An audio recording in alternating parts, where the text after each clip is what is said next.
ನೀವು ಕೋಪದಿಂದ ಉರಿಯುತ್ತಿರುತ್ತೀರಿ.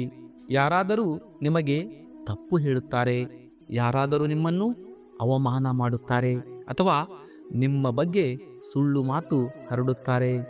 ಆ ಕ್ಷಣದಲ್ಲಿ ನಿಮ್ಮ ಮನಸ್ಸು ಹೇಳುತ್ತದೆ, ಇವರಿಗೆ ಉತ್ತರ ಕೊಡಬೇಕು. ಆದರೆ ಭಗವಾನ್ ಶ್ರೀಕೃಷ್ಣನು ಒಂದು ದೊಡ್ಡ ರಹಸ್ಯವನ್ನು ಹೇಳುತ್ತಾನೆ. ಜೀವನದಲ್ಲಿ ಕೆಲವು ಸಂದರ್ಭಗಳಲ್ಲಿ ಮಾತನಾಡುವುದಕ್ಕಿಂತ ಸುಮ್ಮನಿರುವುದು ಹೆಚ್ಚು ಶಕ್ತಿಯುತ. ಹೌದು, ಕೆಲವು ಸಂದರ್ಭಗಳಲ್ಲಿ ನಾವು ಮಾತನಾಡಿದರೆ ನಾವು ಗೆಲ್ಲುವುದಿಲ್ಲ, ಬದಲಾಗಿ ನಾವು ಸೋಲುತ್ತೇವೆ.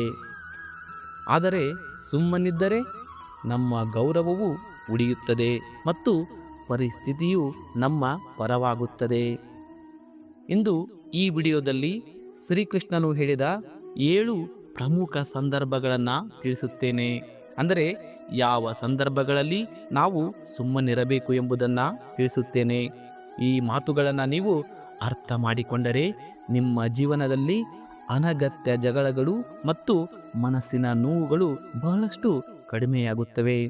ಹಾಗಾದರೆ ಈಗ ಶುರು ಮಾಡೋಣ. ಮೊದಲ ಸಂದರ್ಭ, ಕೋಪ ಬಂದಾಗ ಸುಮ್ಮನಿರಿ. ಕೋಪ ಬಂದಾಗ ನಾವು ಮಾತನಾಡುವ ಮಾತುಗಳು ನಮ್ಮ ಹೃದಯದಿಂದ ಬರುವುದಿಲ್ಲ, ಅವು ಕೋಪದಿಂದ ಬರುತ್ತವೆ. ಕೋಪದ ಸಮಯದಲ್ಲಿ ಮಾನವನು ತನ್ನ ನಿಯಂತ್ರಣವನ್ನು ಕಳೆದುಕೊಳ್ಳುತ್ತಾನೆ. ಶ್ರೀಕೃಷ್ಣನು ಭಗವದ್ಗೀತೆಯಲ್ಲಿ ಹೇಳುತ್ತಾನೆ, ಕ್ರೋಧಾತ್ ಭವತಿ ಸಮ್ಮೋಹ, ಅಂದರೆ ಕೋಪದಿಂದ ಬುದ್ಧಿ ಮಂದವಾಗುತ್ತದೆ. ಆ ಸಮಯದಲ್ಲಿ ನಾವು ಹೇಳುವ ಮಾತುಗಳು ಮುಂದೆ ನಮಗೆ ಪಶ್ಚಾತ್ತಾಪವನ್ನು ಕೊಡುತ್ತವೆ. ಒಮ್ಮೆ ಗಮನಿಸಿ, ಜೀವನದಲ್ಲಿ ಹೆಚ್ಚು ಸಮಸ್ಯೆಗಳು ಕೋಪದಲ್ಲಿ ಹೇಳಿದ ಮಾತುಗಳಿಂದಲೇ ಉಂಟಾಗುತ್ತವೆ. ಆದ್ದರಿಂದ ಕೋಪ ಬಂದಾಗ ಮಾತನಾಡಬೇಡಿ, ತೀರ್ಮಾನ ಮಾಡಬೇಡಿ, ಜಗಳವನ್ನು ಮಾಡಲೇಬೇಡಿ. ಸ್ವಲ್ಪ ಸಮಯ ಸುಮ್ಮನಿರಿ. ಕೆಲವು ನಿಮಿಷಗಳ ನಂತರ ನಿಮ್ಮ ಮನಸ್ಸು ಶಾಂತವಾಗುತ್ತದೆ. ಆ ಸಮಯದಲ್ಲಿ ನೀವು ತೆಗೆದುಕೊಳ್ಳುವ ನಿರ್ಧಾರ ನಿಮ್ಮ ಜೀವನವನ್ನು ರಕ್ಷಿಸುತ್ತದೆ. ಎರಡನೇ ಸಂದರ್ಭ, ಯಾರಾದರೂ ನಿಮ್ಮನ್ನು ಅವಮಾನ ಮಾಡಿದಾಗ. ಯಾರಾದರೂ ನಿಮ್ಮನ್ನು ಅವಮಾನ ಮಾಡಿದರೆ ನಾವು ತಕ್ಷಣ ಪ್ರತಿಕ್ರಿಯಿಸಲು ಇಷ್ಟಪಡುತ್ತೇವೆ. ಆದರೆ ಅಂತಹ ಸಮಯದಲ್ಲಿ ಪ್ರತಿಕ್ರಿಯಿಸುವುದು ಅವರ ಮಟ್ಟಕ್ಕೆ ಇಳಿಯುವಂತಾಗಿದೆ. ಒಂದು ಸುಂದರ ಉದಾಹರಣೆ ಇದೆ, ನೋಡೋಣ. ಒಮ್ಮೆ ಒಬ್ಬನು ಒಬ್ಬ ಮಹಾನ್ ಸಂತನನ್ನು ಬಹಳ ಅವಮಾನ ಮಾಡಿದ. ಆದರೆ ಸಂತನು ಏನೂ ಮಾತನಾಡಲಿಲ್ಲ. ಆ ವ್ಯಕ್ತಿ ಕೇಳಿದ, ನಾನು ನಿಮ್ಮನ್ನು ಇಷ್ಟು ಅವಮಾನ ಮಾಡಿದ್ದರೂ ನೀವು ಏಕೆ ಮೌನವಾಗಿದ್ದೀರಿ? ಅದಕ್ಕೆ ಸಂತನು ಹೇಳಿದ, ಯಾರಾದರೂ ಉಡುಗೊರೆ ಕೊಟ್ಟರೆ ನಾನು ಅದನ್ನು ಸ್ವೀಕರಿಸದಿದ್ದರೆ ಅದು ಯಾರ ಬಳಿ ಇರುತ್ತದೆ? ಅವನು ಹೇಳಿದ, ಕೊಟ್ಟವರ ಬಳಿಯೇ. ಸಂತನು ಹೇಳಿದ, ಹಾಗಾದರೆ ನೀನು ಕೊಟ್ಟ ಅವಮಾನವು ನಿನ್ನ ಬಳಿಯೇ ಉಳಿಯುತ್ತದೆ. ಇದು ಜೀವನದ ದೊಡ್ಡ ಪಾಠ. ಯಾರಾದರೂ ನಿಮ್ಮನ್ನು ಅವಮಾನ ಮಾಡಿದಾಗ ಸುಮ್ಮನಿರುವುದು ನಿಮ್ಮ ಗೌರವವನ್ನು ಹೆಚ್ಚಿಸುತ್ತದೆ. ಮೂರನೇ ಸಂದರ್ಭ, ಮೂರ್ಖರ ಜೊತೆ ವಾದ ಮಾಡುವಾಗ. ಜೀವನದಲ್ಲಿ ನಾವು ಹಲವಾರು ರೀತಿಯ ಜನರನ್ನು ನೋಡುತ್ತೇವೆ. ಕೆಲವರು ಸತ್ಯವನ್ನು ಅರಿಯಲು ಆಸಕ್ತರಾಗಿರುತ್ತಾರೆ. ಅವರು ಪ್ರಶ್ನೆಗಳನ್ನು ಕೇಳುತ್ತಾರೆ, ಅವರು ಕೇಳಲು ಸಿದ್ಧರಾಗಿರುತ್ತಾರೆ. ಅವರು ಸತ್ಯವನ್ನು ತಿಳಿದು ತಮ್ಮನ್ನು ತಾವು ಬದಲಾಯಿಸಲು ಸಿದ್ಧರಾಗಿರುತ್ತಾರೆ. ಆದರೆ ಇನ್ನು ಕೆಲವರು, ಅವರಿಗೆ ಸತ್ಯ ಬೇಕಾಗಿರುವುದಿಲ್ಲ, ಅವರಿಗೆ ಜ್ಞಾನ ಬೇಕಾಗಿರುವುದಿಲ್ಲ, ಅವರಿಗೆ ಕೇವಲ ಜಗಳ ಬೇಕು. ಅವರು ವಾದ ಮಾಡುತ್ತಾರೆ, ಆದರೆ ಸತ್ಯವನ್ನು ತಿಳಿಯಲು ಅಲ್ಲ, ಗೆಲ್ಲಲು ಮಾತ್ರ. ಅವರು ಕೇಳುವುದಿಲ್ಲ, ಅವರು ಅರ್ಥ ಮಾಡಿಕೊಳ್ಳುವುದಿಲ್ಲ, ಅವರು ತಮ್ಮ ತಪ್ಪನ್ನು ಒಪ್ಪಿಕೊಳ್ಳುವುದಿಲ್ಲ. ಅಂತಹ ವ್ಯಕ್ತಿಯ ಜೊತೆ ನೀವು ಎಷ್ಟು ಸತ್ಯ ಹೇಳಿದರೂ ಅದು ಅವರ ಮನಸ್ಸಿಗೆ ತಲುಪುವುದಿಲ್ಲ.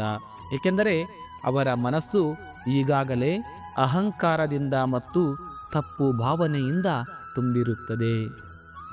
ಶ್ರೀಕೃಷ್ಣನು ಗೀತೆಯಲ್ಲಿ ಒಂದು ಮಹತ್ವದ ಸಂದೇಶವನ್ನು ಕೊಡುತ್ತಾನೆ.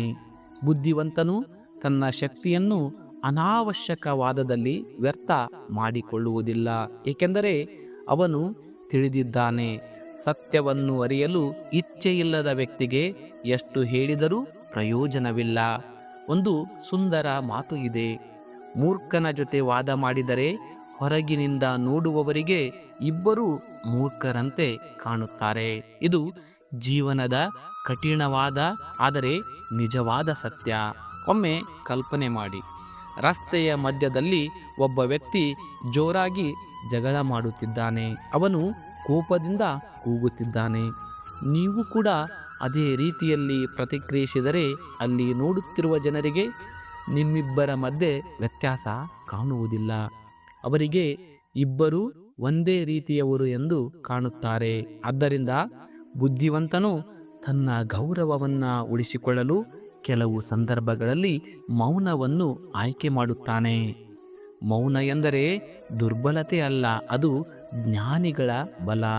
ಒಮ್ಮೆ ಮಹಾತ್ಮ ಗಾಂಧೀಜಿಯನ್ನು ಯಾರೋ ಕೇಳಿದರು, ಯಾರಾದರೂ ನಿಮಗೆ ತಪ್ಪಾಗಿ ಮಾತನಾಡಿದರೆ ನೀವು ಏನು ಮಾಡುತ್ತೀರಿ?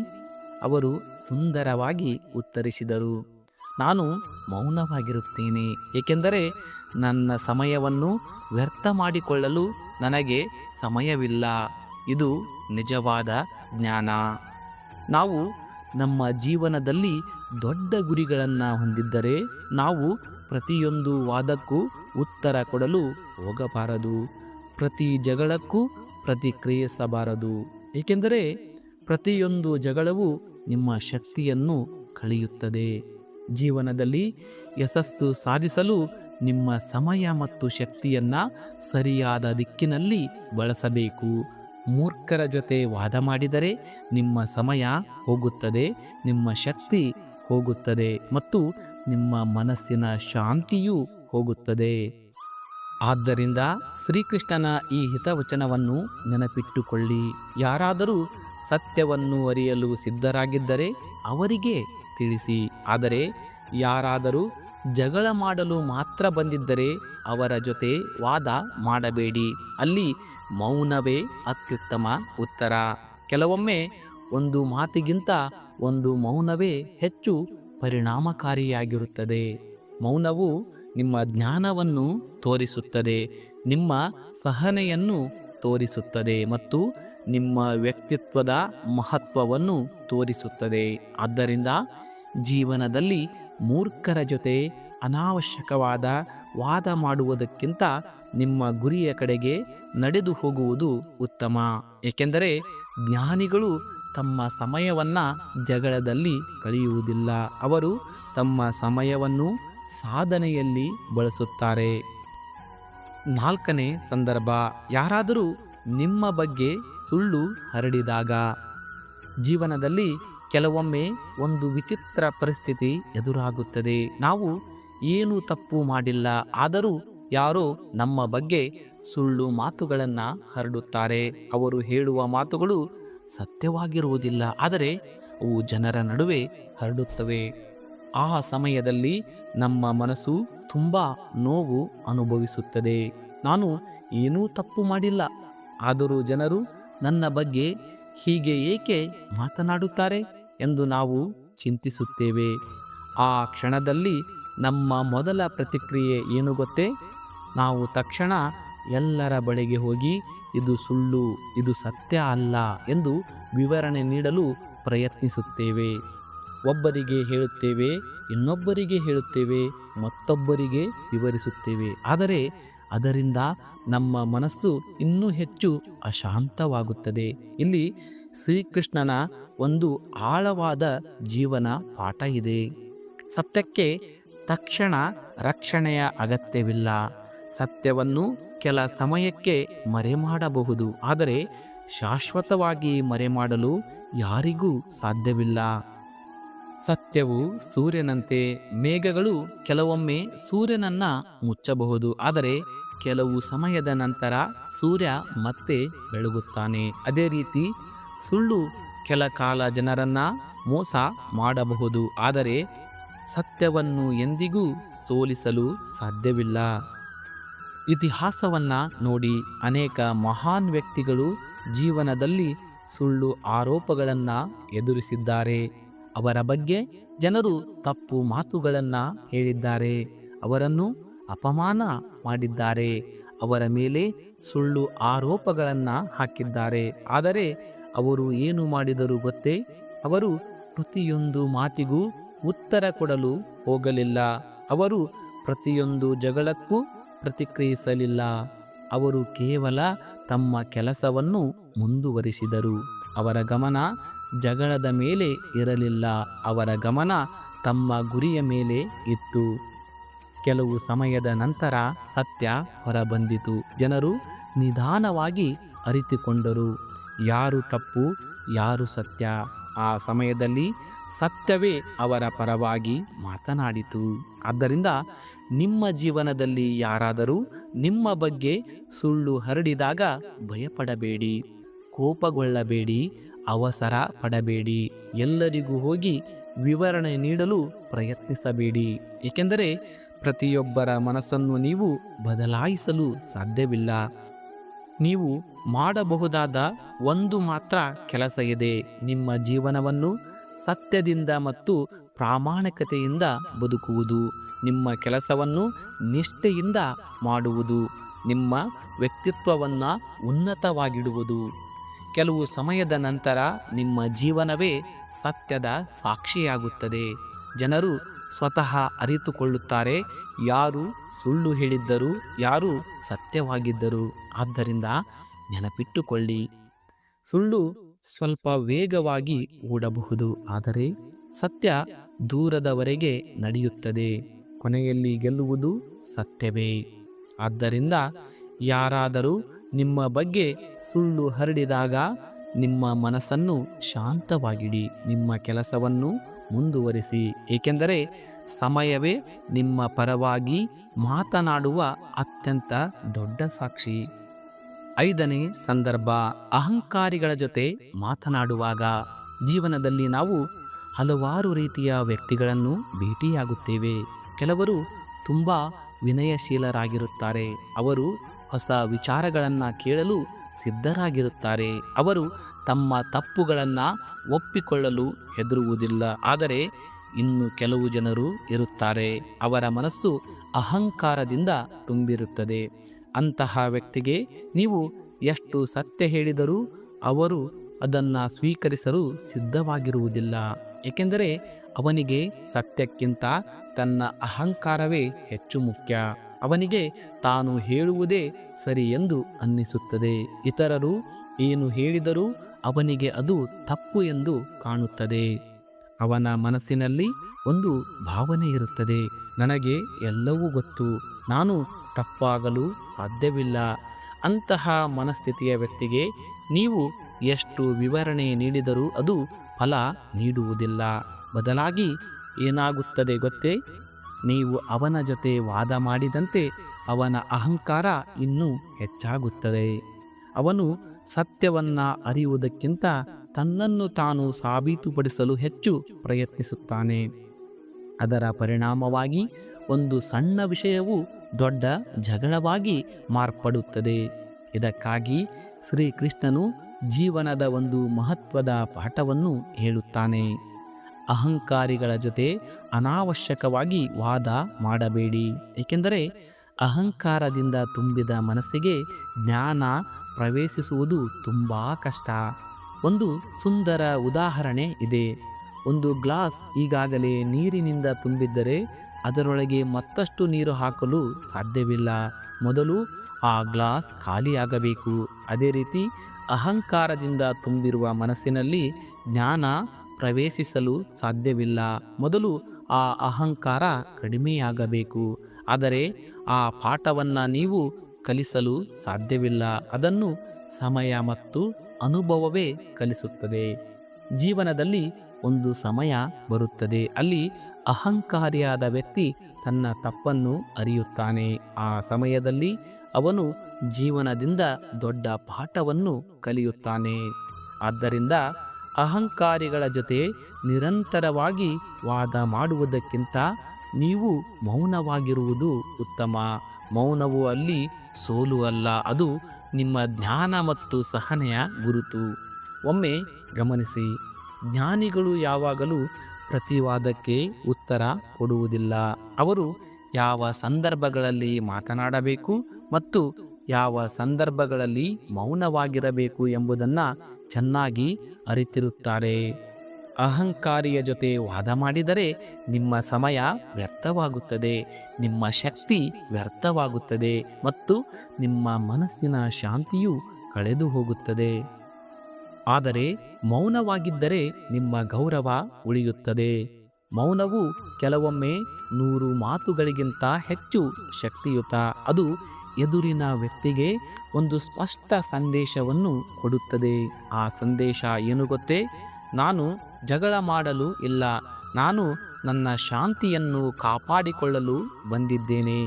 ಆದ್ದರಿಂದ ಜೀವನದಲ್ಲಿ ಅಹಂಕಾರಿಗಳ ಜೊತೆ ಹೆಚ್ಚು ಮಾತನಾಡುವುದಕ್ಕಿಂತ ಮೌನವನ್ನು ಆಯ್ಕೆ ಮಾಡುವುದು ಉತ್ತಮ. ಏಕೆಂದರೆ ಜ್ಞಾನಿಗಳು ತಮ್ಮ ಶಕ್ತಿಯನ್ನು ಜಗಳದಲ್ಲಿ ಕಳೆಯುವುದಿಲ್ಲ, ಅವರು ತಮ್ಮ ಶಕ್ತಿಯನ್ನು ಬೆಳವಣಿಗೆಯಲ್ಲಿ ಬಳಸುತ್ತಾರೆ.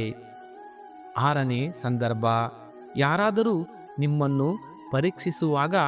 ಜೀವನದಲ್ಲಿ ಕೆಲವೊಮ್ಮೆ ನಾವು ವಿಚಿತ್ರವಾದ ಜನರನ್ನು ನೋಡುತ್ತೇವೆ. ಅವರು ನಮ್ಮ ಜೊತೆ ಸ್ನೇಹಪೂರ್ವಕವಾಗಿ ಮಾತನಾಡುವುದಿಲ್ಲ, ಅವರು ನಮಗೆ ಸಹಾಯ ಮಾಡಲು ಪ್ರಯತ್ನಿಸುವುದಿಲ್ಲ. ಬದಲಾಗಿ ಅವರು ನಮ್ಮನ್ನು ಪರೀಕ್ಷಿಸಲು ಪ್ರಯತ್ನಿಸುತ್ತಾರೆ. ಅವರು ಏನು ಮಾಡುತ್ತಾರೆ ಗೊತ್ತೇ? ನಿಮ್ಮನ್ನು ಉದ್ದೇಶಪೂರ್ವಕವಾಗಿ ಕೆಣಕುತ್ತಾರೆ, ನಿಮ್ಮ ತಪ್ಪುಗಳನ್ನು ಹುಡುಕುತ್ತಾರೆ, ಕೆಲವೊಮ್ಮೆ ನಿಮ್ಮ ಬಗ್ಗೆ ಕೆಟ್ಟ ಮಾತುಗಳನ್ನು ಹೇಳುತ್ತಾರೆ ಮತ್ತು ಕೆಲವೊಮ್ಮೆ ನಿಮ್ಮನ್ನು ಅವಮಾನಿಸುವ ರೀತಿಯಲ್ಲಿ ವರ್ತಿಸುತ್ತಾರೆ.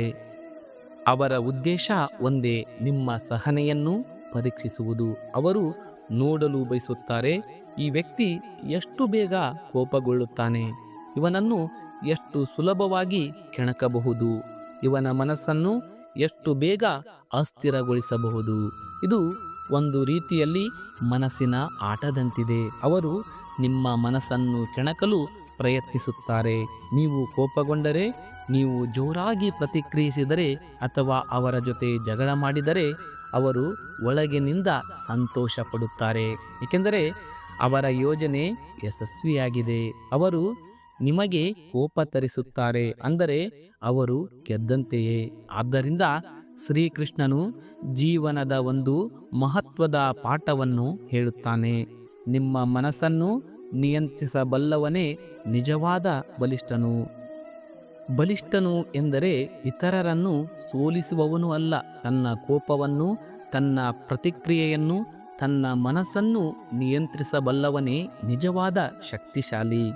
ಒಮ್ಮೆ ಕಲ್ಪನೆ ಮಾಡಿ, ಒಬ್ಬ ವ್ಯಕ್ತಿ ನಿಮಗೆ ಕೆಟ್ಟ ಮಾತುಗಳನ್ನು ಹೇಳುತ್ತಾನೆ, ಅವನು ನಿಮ್ಮನ್ನು ಕೆಣಕಲು ಪ್ರಯತ್ನಿಸುತ್ತಾನೆ. ಆ ಸಮಯದಲ್ಲಿ ನೀವು ಕೋಪಗೊಂಡರೆ ನಿಮ್ಮ ಮನಸ್ಸು ಅವನ ನಿಯಂತ್ರಣದಲ್ಲಿ ಇರುತ್ತದೆ, ಅಂದರೆ ಅವನು ನಿಮ್ಮ ಮನಸ್ಸಿನ ಮಾಲೀಕರಾಗುತ್ತಾನೆ. ಆದರೆ ನೀವು ಶಾಂತವಾಗಿದ್ದರೆ, ನೀವು ಮೌನವಾಗಿದ್ದರೆ, ನೀವು ಕೇವಲ ನಗುಮುಖದಿಂದ ಮುಂದೆ ನಡೆದರೆ ಅವನು ಗೊಂದಲಕ್ಕೆ ಒಳಗಾಗುತ್ತಾನೆ. ಅವನಿಗೆ ಅರ್ಥವಾಗುವುದಿಲ್ಲ, ಇವನಿಗೆ ನಾನು ಎಷ್ಟು ಪ್ರಯತ್ನಿಸಿದರೂ ಇವನ ಮನಸ್ಸು ಏಕೆ ಅಸ್ಥಿರವಾಗುತ್ತಿಲ್ಲ. ಅಲ್ಲಿಯೇ ಅವನು ಸೋಲುತ್ತಾನೆ. ಮೌನವು ಇಲ್ಲಿ ಒಂದು ಅದ್ಭುತವಾದ ಶಕ್ತಿ. ಮೌನವು ನಿಮ್ಮ ಮನಸ್ಸಿನ ಸ್ಥಿರತೆಯನ್ನು ತೋರಿಸುತ್ತದೆ. ಅದು ಎದುರಿನ ವ್ಯಕ್ತಿಗೆ ಹೇಳುತ್ತದೆ, ನನ್ನ ಮನಸ್ಸನ್ನು ಕೆದಕಲು ನಿನಗೆ ಸಾಧ್ಯವಿಲ್ಲ. ಜೀವನದಲ್ಲಿ ದೊಡ್ಡ ಸಾಧನೆ ಮಾಡಿರುವ ಜನರನ್ನು ಗಮನಿಸಿ, ಅವರು ಎಲ್ಲರೂ ಒಂದು ಗುಣವನ್ನು ಹೊಂದಿದ್ದಾರೆ, ಅದು ಸಹನೆ. ಯಾರಾದರೂ ಕೆಟ್ಟ ಮಾತುಗಳನ್ನು ಹೇಳಿದರೂ, ಯಾರಾದರೂ ಅವರನ್ನು ಕೆಣಕಿದರೂ ಅವರು ತಕ್ಷಣ ಪ್ರತಿಕ್ರಿಯಿಸುವುದಿಲ್ಲ. ಅವರು ಶಾಂತವಾಗಿ ಪರಿಸ್ಥಿತಿಯನ್ನು ನೋಡುತ್ತಾರೆ, ಏಕೆಂದರೆ ಅವರಿಗೆ ಗೊತ್ತು, ಪ್ರತಿ ಮಾತಿಗೂ ಉತ್ತರ ಕೊಡುವ ಅಗತ್ಯವಿಲ್ಲ. ಕೆಲವೊಮ್ಮೆ ಮೌನವೇ ಅತ್ಯಂತ ಬಲವಾದ ಉತ್ತರ. ಆದ್ದರಿಂದ ಜೀವನದಲ್ಲಿ ಯಾರಾದರೂ ನಿಮ್ಮ ಸಹನೆಯನ್ನು ಪರೀಕ್ಷಿಸಲು ಬಂದಾಗ ಕೋಪಗೊಳ್ಳಬೇಡಿ, ಅವಸರ ಪಡಬೇಡಿ. ನಿಮ್ಮ ಮನಸ್ಸನ್ನು ಶಾಂತವಾಗಿಡಿ. ನಿಮ್ಮ ಮೌನ, ನಿಮ್ಮ ಸಹನೆ, ನಿಮ್ಮ ಶಾಂತಿ ಇವುಗಳೇ ನಿಮ್ಮ ಗೆಲುವಿನ ಆಯುಧಗಳು. ಏಕೆಂದರೆ ನಿಮ್ಮ ಮನಸ್ಸನ್ನು ಯಾರೂ ಕೆದಕಲು ಸಾಧ್ಯವಾಗದಾಗ ನೀವು ಈಗಾಗಲೇ ಗೆದ್ದಿದ್ದೀರಿ ಎಂದರ್ಥ. 7ನೇ ಸಂದರ್ಭ, ನೀವು ಯಶಸ್ವಿನ ದಾರಿಯಲ್ಲಿ ಇದ್ದಾಗ ಜೀವನದಲ್ಲಿ ಪ್ರತಿಯೊಬ್ಬ ವ್ಯಕ್ತಿಗೂ ಒಂದು ಕನಸು ಇರುತ್ತದೆ, ಒಂದು ಗುರಿ ಇರುತ್ತದೆ. ಯಾರಾದರೂ ಉತ್ತಮ ಉದ್ಯೋಗವನ್ನು ಪಡೆಯಲು ಪ್ರಯತ್ನಿಸುತ್ತಾರೆ, ಯಾರಾದರೂ ದೊಡ್ಡ ವ್ಯವಹಾರವನ್ನು ನಿರ್ಮಿಸಲು ಕನಸು ಕಾಣುತ್ತಾರೆ, ಯಾರಾದರೂ ಸಮಾಜದಲ್ಲಿ ಒಂದು ಉತ್ತಮ ಸ್ಥಾನವನ್ನು ಪಡೆಯಲು ಶ್ರಮಿಸುತ್ತಾರೆ. ನೀವು ಕೂಡ ಜೀವನದಲ್ಲಿ ಒಂದು ದೊಡ್ಡ ಗುರಿಯನ್ನು ಹೊಂದಿದ್ದರೆ ಮತ್ತು ಆ ಗುರಿಯ ಕಡೆಗೆ ನಿರಂತರವಾಗಿ ನಡೆದು ಹೋಗುತ್ತಿದ್ದರೆ ಒಂದು ವಿಷಯವನ್ನು ನೆನಪಿಟ್ಟುಕೊಳ್ಳಿ: ನಿಮ್ಮ ಪ್ರಯಾಣವನ್ನು ಎಲ್ಲರೂ ಅರ್ಥ ಮಾಡಿಕೊಳ್ಳುವುದಿಲ್ಲ. ನಿಮ್ಮ ಸುತ್ತಲೂ ಕೆಲವು ಜನರು ಇರುತ್ತಾರೆ, ಅವರು ನಿಮ್ಮ ಪ್ರಯತ್ನವನ್ನು ಮೆಚ್ಚುತ್ತಾರೆ, ಅವರು ನಿಮಗೆ ಪ್ರೋತ್ಸಾಹ ನೀಡುತ್ತಾರೆ. ಆದರೆ ಇನ್ನು ಕೆಲವು ಜನರು ಇರುತ್ತಾರೆ, ಅವರು ನಿಮ್ಮನ್ನು ನೋಡಿ ಸಂತೋಷ ಪಡುವುದಿಲ್ಲ, ಅವರು ನಿಮ್ಮನ್ನು ನೋಡಿ ಸಂದೇಹ ಪಡುತ್ತಾರೆ, ಟೀಕಿಸುತ್ತಾರೆ, ನಿಂದಿಸುತ್ತಾರೆ. ಅವರು ಹೇಳುತ್ತಾರೆ, ಇದು ನಿನಗೆ ಸಾಧ್ಯವೇ? ಇಷ್ಟು ದೊಡ್ಡ ಕನಸು ಯಾಕೆ? ನೀನು ಯಶಸ್ವಿಯಾಗಲು ಸಾಧ್ಯವಿಲ್ಲ. ಕೆಲವರು ನಿಮ್ಮನ್ನು ನೇರವಾಗಿ ಟೀಕಿಸುತ್ತಾರೆ, ಕೆಲವರು ನಿಮ್ಮ ಹಿಂದೆ ಮಾತನಾಡುತ್ತಾರೆ. ಆ ಸಮಯದಲ್ಲಿ ನಿಮ್ಮ ಮನಸ್ಸಿಗೆ ಕೋಪ ಬರುತ್ತದೆ. ಇವರಿಗೆ ಉತ್ತರ ಕೊಡಬೇಕು ಎಂದು ನೀವು ಯೋಚಿಸುತ್ತೀರಿ. ಆದರೆ ಇಲ್ಲಿ ಶ್ರೀಕೃಷ್ಣನ ಒಂದು ಅದ್ಭುತವಾದ ಜೀವನ ಪಾಠ ಇದೆ. ಯಶಸ್ವಿನ ದಾರಿಯಲ್ಲಿ ಸಾಗುವ ವ್ಯಕ್ತಿ ಪ್ರತಿ ಟೀಕೆಗೆ ಉತ್ತರ ಕೊಡಲು ಹೋಗುವುದಿಲ್ಲ, ಏಕೆಂದರೆ ಅವನಿಗೆ ಗೊತ್ತು, ಪ್ರತಿ ಮಾತಿಗೂ ಉತ್ತರ ಕೊಡಲು ಹೋಗಿದ್ದರೆ ಅವನ ಸಮಯ ಮತ್ತು ಶಕ್ತಿ ಎರಡೂ ವ್ಯರ್ಥವಾಗುತ್ತದೆ. ಒಮ್ಮೆ ಯೋಚಿಸಿ, ಒಬ್ಬ ವ್ಯಕ್ತಿ ಪ್ರತಿಯೊಬ್ಬರ ಮಾತಿಗೂ ಉತ್ತರ ಕೊಡಲು, ಪ್ರತಿ ಜಗಳಕ್ಕೂ ಪ್ರತಿಕ್ರಿಯಿಸಲು ತನ್ನ ಸಮಯವನ್ನು ಬಳಸಿದರೆ ಅವನಿಗೆ ತನ್ನ ಗುರಿಯ ಕಡೆಗೆ ಮುಂದೆ ಸಾಗಲು ಸಮಯ ಉಳಿಯುವುದಿಲ್ಲ. ಆದ್ದರಿಂದ ಶ್ರೀಕೃಷ್ಣನು ಹೇಳುತ್ತಾನೆ, ಮಾತು ಕಡಿಮೆ ಮಾಡಿ, ಕೆಲಸ ಹೆಚ್ಚು ಮಾಡಿ. ಇದು ಯಶಸ್ವಿನ ಅತ್ಯಂತ ದೊಡ್ಡ ಸೂತ್ರ. ನಿಮ್ಮ ಕೆಲಸ, ನಿಮ್ಮ ಶ್ರಮ, ನಿಮ್ಮ ಸಾಧನೆ ಇವುಗಳೇ ನಿಮ್ಮ ಪರವಾಗಿ ಮಾತನಾಡುವ ನಿಜವಾದ ಉತ್ತರ. ನೀವು ಇಂದು ಏನಾದರೂ ಸಾಧಿಸಲು ಪ್ರಯತ್ನಿಸಿದರೆ ಜನರು ನಿಮ್ಮನ್ನು ಅರ್ಥ ಮಾಡಿಕೊಳ್ಳದೇ ಇರಬಹುದು, ಆದರೆ ನೀವು ನಿಮ್ಮ ದಾರಿಯಲ್ಲಿ ನಿರಂತರವಾಗಿ ಶ್ರಮಿಸುತ್ತಾ ಹೋದರೆ ಒಂದು ದಿನ ನಿಮ್ಮ ಯಶಸ್ಸು ನಿಮ್ಮ ಕಥೆಯನ್ನು ಜಗತ್ತಿಗೆ ಹೇಳುತ್ತದೆ. ಆ ಸಮಯದಲ್ಲಿ ಇಂದು ನಿಮ್ಮನ್ನು ಟೀಕಿಸಿದವರೇ ನಾಳೆ ನಿಮ್ಮನ್ನು ಮೆಚ್ಚುತ್ತಾರೆ.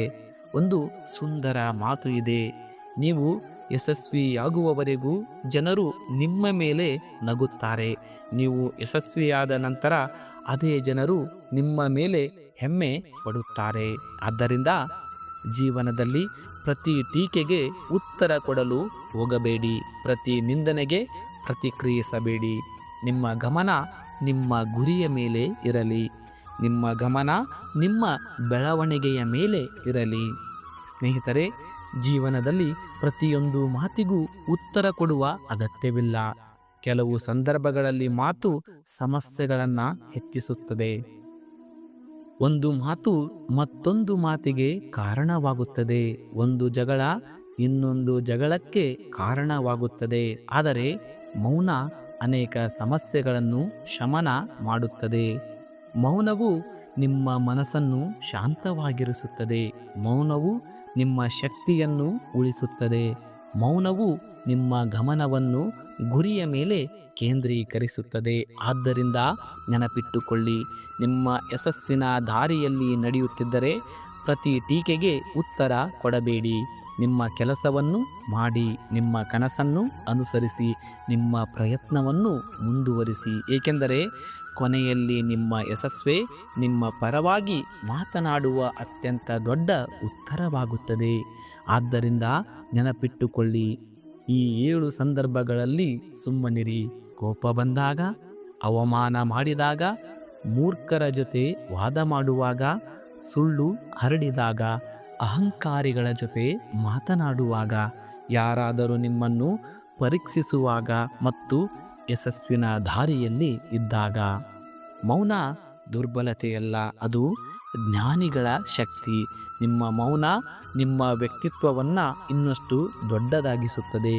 ಈ ಮಾತುಗಳು ನಿಮಗೆ ಇಷ್ಟವಾದರೆ ಈ ವಿಡಿಯೋವನ್ನು ಲೈಕ್ ಮಾಡಿ. ನೀವು ಸಹ ಭಗವಾನ್ ಶ್ರೀಕೃಷ್ಣನ ಅನುಯಾಯಿಯಾಗಿದ್ದರೆ ಜೈ ಶ್ರೀಕೃಷ್ಣ ಎಂದು ಕಮೆಂಟ್ ಮಾಡಿ ನಮ್ಮನ್ನು ಬೆಂಬಲಿಸಿ. ನಿಮ್ಮ ಸ್ನೇಹಿತರ ಜೊತೆ ಶೇರ್ ಮಾಡಿ ಮತ್ತು ಇಂತಹ ಶ್ರೀಕೃಷ್ಣನ ಜೀವನ ಪಾಠಗಳನ್ನು ಕೇಳಲು ಈ ಚಾನಲನ್ನು ಸಬ್ಸ್ಕ್ರೈಬ್ ಮಾಡಿಕೊಳ್ಳಿ. ಧನ್ಯವಾದಗಳು. ಜೈ ಶ್ರೀಕೃಷ್ಣ.